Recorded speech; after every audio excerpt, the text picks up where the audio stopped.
We had a cool and dry November, but now we've moved into the month of December and it's been a heat wave. We've been talking about temperatures anywhere from 10 to 15, even almost 20 degrees above average this week. We had a high of 73 on Friday, a high of 69 today, and we're going to stay on the mild side for one more day tomorrow before we see a cold front come through on Monday with much cooler air moving in through the day on Tuesday. So here's how that all plays out and how it may affect your plans over the next 24 to 48 hours. Right now we have extra clouds in our skies, had a little bit of drizzle today up on the plateau, but the rest of East Tennessee stayed dry.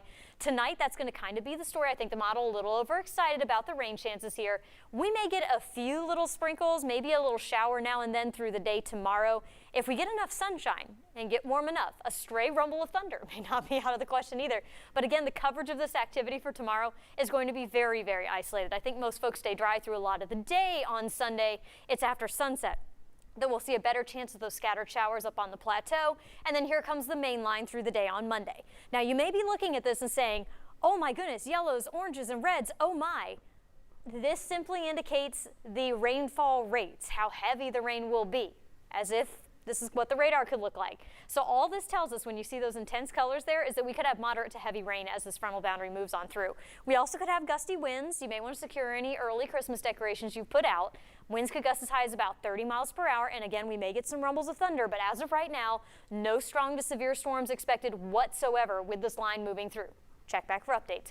Once that line moves through on Monday, we'll have lingering showers in the mountains and then cooler air moves in as we go through the day on Tuesday. Here's why we need to see that rain. This is the latest drought monitor, and that yellow shading that you see right there shows abnormally dry conditions. That is the precursor to drought, and we definitely do not want to be seeing drought conditions as we go into the winter season. And it doesn't look like we're going to see that progress much further because we're doing a big shift with our pattern. We're going to go from extremely dry, like we have been for about the last week and a half, to much wetter. Over the next 7 days, we could see anywhere from 1 to 3 inches of rain on the plateau, 1 to 2 inches in the valley in our eastern counties, coming in a series of systems as we go throughout the week. So for tonight, partly cloudy, a mild night with those lows only in the mid-40s. For tomorrow, a few showers here and there, variably cloudy skies, and highs warm again back into the mid-60s. We stay a little bit on the mild side Monday morning with that boundary coming in and breezy winds. Then cooler air moves in through the day on Tuesday with some lingering shower activity not out of the question. Kind of depends on which model you decide to go with here. The next system comes through the day on Wednesday. Check back for updates for coverage and timing on that one. And then temperatures slowly warm back up above average as we go through the rest of the week. But the things to remember here are, number one, we have a breezy system with some heavy rain coming through on Monday and better rain chances with an unsettled pattern lasting all the way into next weekend.